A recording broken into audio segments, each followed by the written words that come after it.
अगर रुपेश जैसे लोग ना जाएं, ना बात करें तो उनका क्या हाल होगा। वो तमाम विक्टिम की आवाज़ उठाते हैं और अगर उनके पास कोई ना जाए, अगर उसके पापा की अरेस्टिंग के बाद से उसका कहना था कि पापा ही मुझे तैयार करते थे, और मुझे तैयार कौन करेगा, जब तक पापा नहीं आएंगे मैं स्कूल रखती है। तो उस विकास के पीछे का जो चेहरा है वो कितना बदरूप है।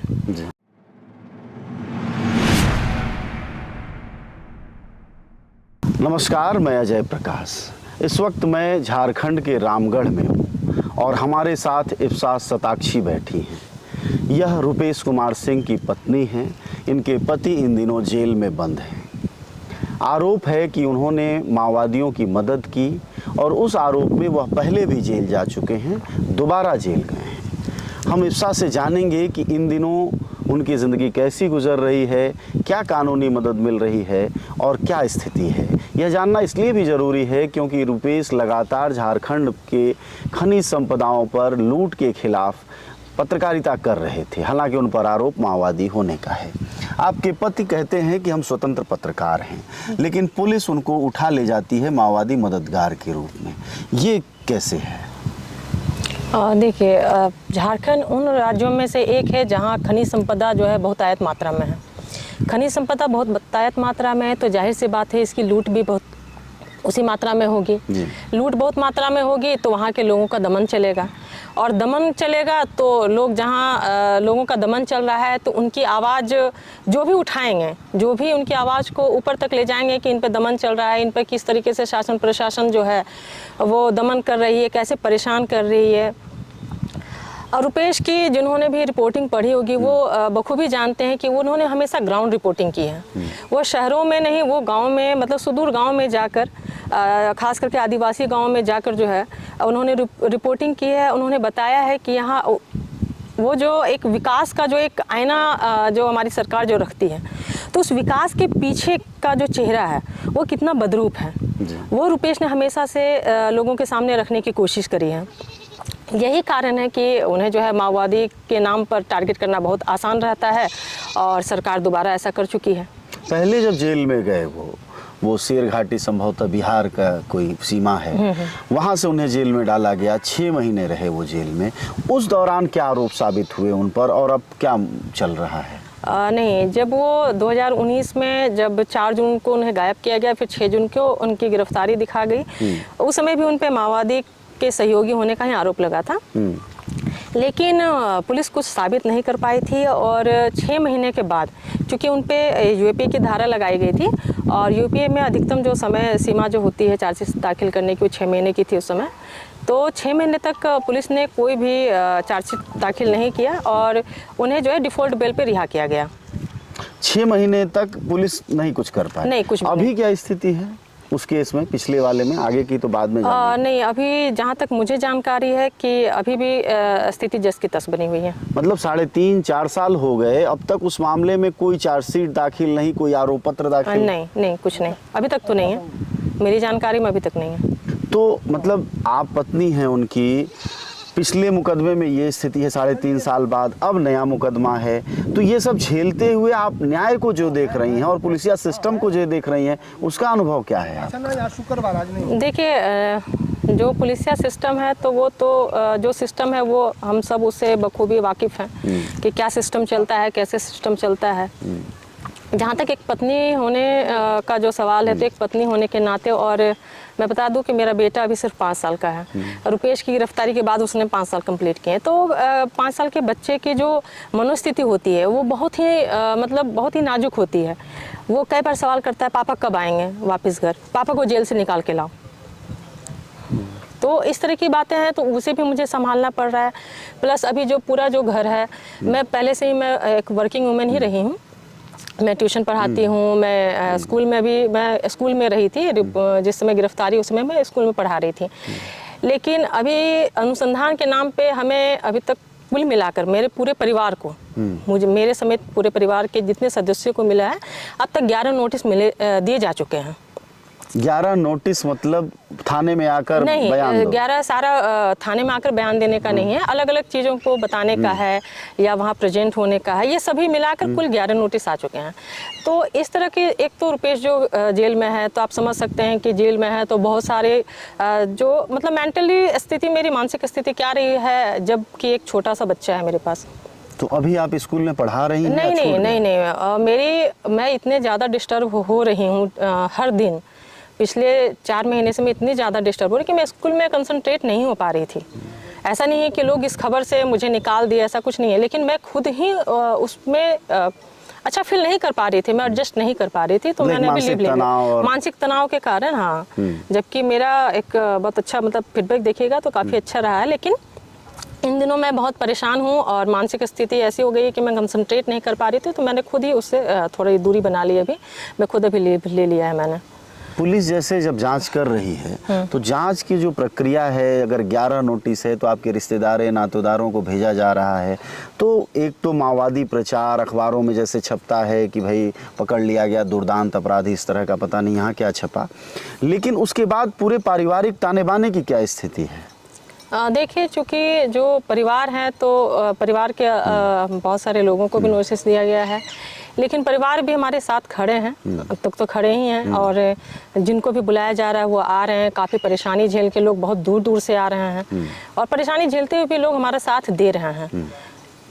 और हम अभी तक जो भी अनुसंधान के नाम पे जो भी ये चाह रहे हैं, तो हमने अभी तक सपोर्ट ही किया है। कई बार ऐसा होता है कि जब इस तरह के आरोपों में आदमी पकड़ा जाता है तो उसके संपत्ति की जांच होती है, पुलिस करती है। उस संपत्ति की जांच की प्रक्रिया क्या है? उसमें आपको लगता है कि वह ठीक जांच की प्रक्रिया है या? मुझे देखिए, मुझे इस बारे में बहुत टेक्निकली मुझे कुछ ज्ञान नहीं है, लेकिन जहाँ तक मैं देख रही हूँ कि ऐसे कोई संपत्ति भी नहीं है जिसकी मतलब इतनी बड़ी जांच होने लायक कोई संपत्ति नहीं है हमारी, कुछ भी नहीं है ना। जो एक नॉर्मल जो खाते पीते परिवार की रहती है वो बस वही सिंपल सी है बात है। मतलब एक तो जो मेरे पति को ले जाया गया है अभी तक, जो जेल में ही है, उन्हें जो परेशान किया जा रहा है वो अलग। अब परिवार को भी इस कदर परेशान किया जा रहा है कि ये भी बुरी तरह से हतोत्साहित हो जाए, मतलब पूरी परिवार को ही मतलब बिखेर देने की जो है वो, मैं तो यही कह सकती हूँ कि उसी की कोशिश चल रही है। अच्छा, एक चीज़ और समझना चाहेंगे कि जो आपका जो नुकसान है, मतलब व्यक्तिगत जो नुकसान है, पति जेल में है, छोटा बच्चा है, तो इन सबको मैनेज कैसे करती हैं आप? बस किसी तरह बहुत मुश्किल से ये मैनेज हो पा रहा है, क्योंकि पति जेल में है तो उनके भी खैरियत के लिए कि वो ठीक है। जेल में भी जैसे उनको शुरुआती दौर में मैंने लिखा भी और बहुत सारे मीडिया साथी पूछे भी थे, तो मैंने बताया भी था कि शुरुआती दौर में उन्हें कैसे संक्रामक बीमारी वाले लोगों के साथ रखा गया, फिर आइसोलेट कर दिया गया, है ना। और उसके बाद फिर उन्हें 1 सप्ताह तक 6x8 के कमरे में बंद करके रखा गया, जहाँ पे उनको पीने के लिए पानी भी अंदर में जो एक बंद कमरा है, अंदर में ही जो बाथरूम रहता है उसी से पानी उनको अवेलेबल कहा गया कि उन्हीं का पानी पिए। रुपेश ने 3 दिन तक उन्होंने खाया पिया नहीं था। तीसरा दिन खाया था, वो उन्होंने डिमांड किया कि नहीं, मुझे बाहर से पानी ला के दीजिए, आप साफ पानी ला के दीजिए तो ही मैं पीऊँगा। वो सरायकेला जेल में बनते, सरायकेला खरसावा के जेल में बनते, वहाँ से उनको रांची के हटवार जेल में ट्रांसफ़र किया गया 12 सितंबर को। तो 12 सितंबर को भी वो कुछ नहीं खाए थे। 13 सितंबर को जतिन दास की शहादत दिवस के दिन बहुत सारे लोग जो है राजनीतिक बंदी जो है वो भूख हड़ताल करते हैं, वो उन्होंने रखा था।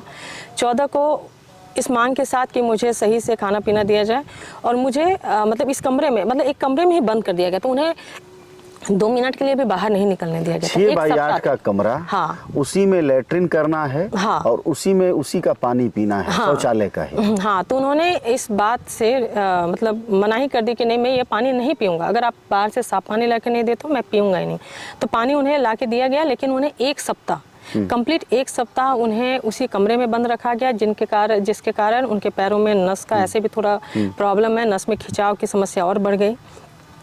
बाहर में जब मतलब, और हमें ये भी नहीं पता था कि रुपेश को रखा कहाँ गया है, हम ये समझ ही नहीं पा रहे थे कि वो सरायकेला में हैं। वहाँ पे बताया गया कि जेल गेट पे कि वो वहाँ नहीं हैं, उन्हें रांची ले जाया गया, लेकिन कोई भी मतलब ये कन्फर्मेशन हमें नहीं मिल रही थी कि रांची में लाया गया है या नहीं लाया गया है।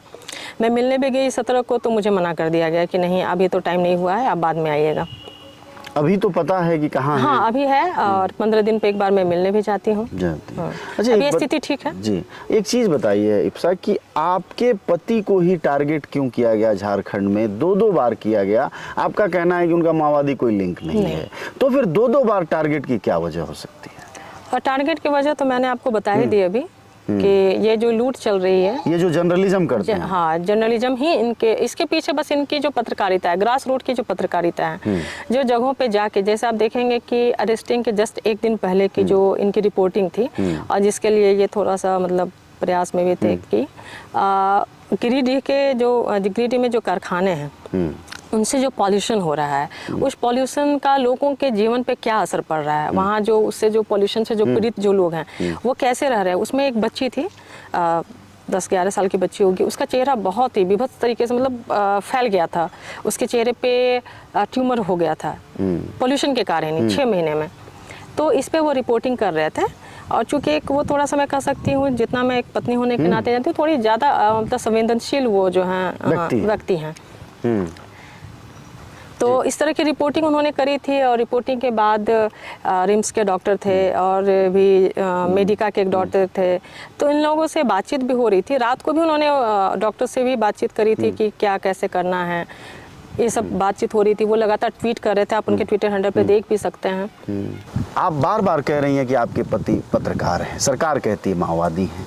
पत्रकार के बतौर आपके दिमाग में उनके लिए आप क्या ख्याल है? आपको लगता है कि उनकी पत्रकारिता कुछ हिस्सा याद हो या कुछ ऐसी बात कही हो? हाँ बिल्कुल। अभी जो हमारा पिछले साल जब एक पेगासस जी, पेगासस सूची में भी नाम था, पेगासस सूची में भी नाम था, उनके फ़ोन पे भी था, मेरे फ़ोन पे भी था, हम लोग पिटिशनर भी रहे।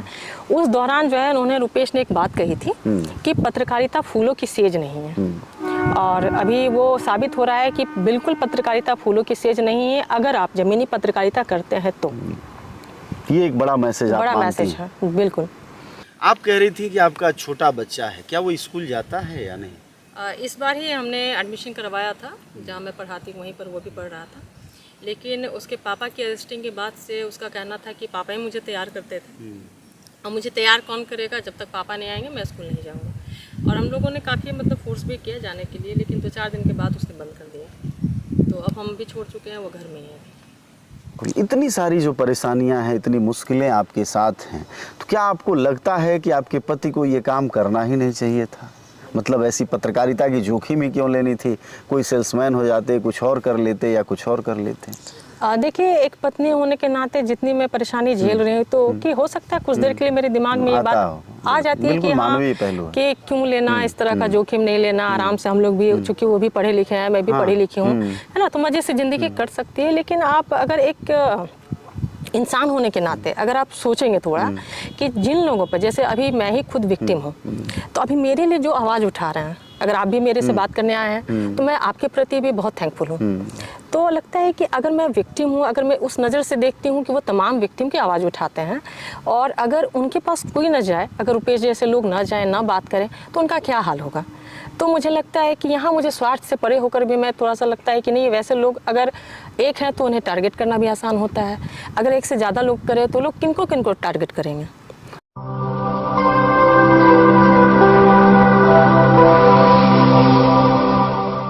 जन ज्वार जनता की